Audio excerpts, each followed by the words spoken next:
A precisão da previsão do 11/9.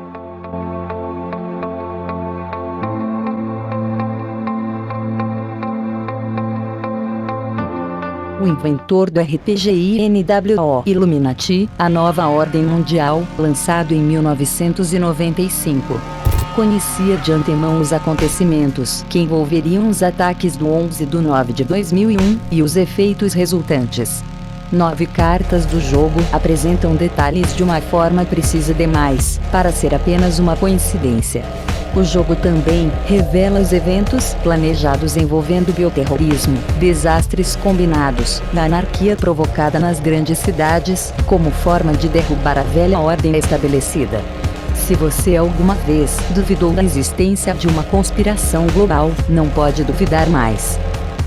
Em 1990, Steve Jackson, inventor de RPGs, estava planejando seu mais novo jogo, que chamaria de Illuminati, a nova ordem mundial, ou NWO. Jackson estava criando um jogo que iria reproduzir muito de perto o verdadeiro plano dos Illuminati, de encaminhar o mundo para a nova ordem mundial, também conhecido como o Reino do Anticristo. Jackson lançou um jogo de cartas, várias das quais predizem os eventos de 11 de setembro, outras predizem corretamente os acontecimentos que estão adiante de nós no futuro.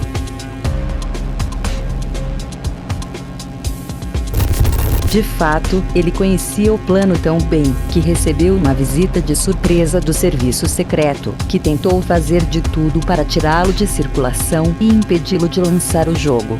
Como vocês verão nos excertos do relato de Jackson sobre a batida, os agentes federais estavam muito interessados nos seus arquivos intitulados Illuminist BBS. Na manhã do dia 1º de março, 1990, sem aviso prévio, uma força dos agentes do serviço secreto, acompanhados pela polícia de Austin e por pelo menos um perito civil da companhia telefônica, ocuparam os escritórios da Steve Jackson Games e começaram a examinar os computadores. A residência do autor de GURPS Cyberpunk também foi invadida.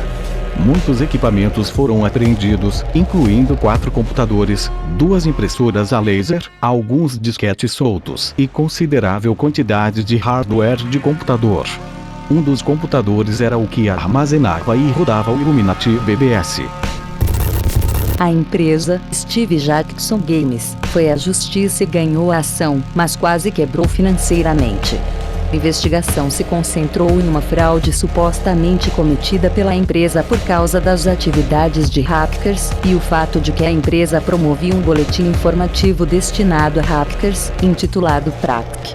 Entretanto, tudo isso é tão fraco que não faz o menor sentido. De fato, a acusação fazia tão pouco sentido que o juiz concedeu a Steve Jackson Games $50 mil de indenização, mais $250 mil de honorários advocatícios.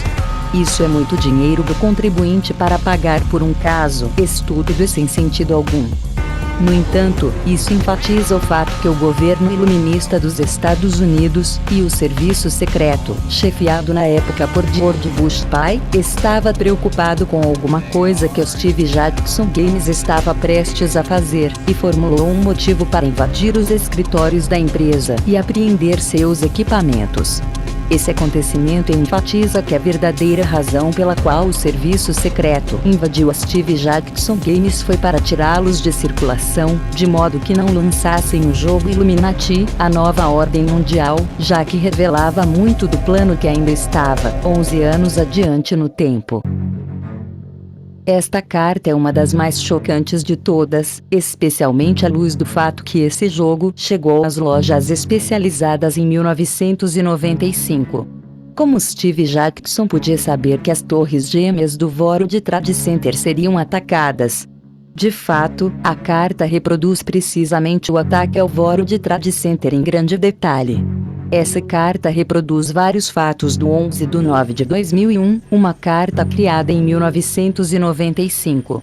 A gravura mostra claramente que uma torre seria destruída primeiro. A gravura reproduz exatamente o momento em que o ataque à primeira e à segunda torre.